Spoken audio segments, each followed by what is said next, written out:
ఇదంతా మా స్వామి వాళ్ళ చేను, ఇదంతా అరటి చేను.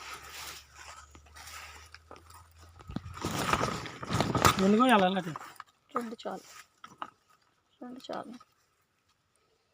ఇదంతా అరటి తోట. ఇది కొబ్బరి చెట్టు, ఇందులో కొబ్బరి చెట్లు వేసారు. మళ్ళీ పైకి వెళ్ళిపోతాయి కదా ఇవి చెట్లు, కొబ్బరి చెట్లు.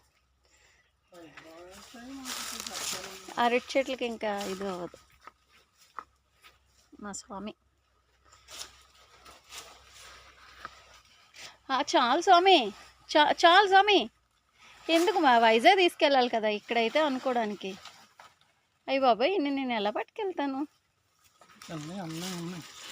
అరిటాకులే చాలు చాలు. ఎక్కడ ఎలా పట్టుకెళ్తాను పిల్లలతో బండి మీద? అదే అరిటాకులు చాలు.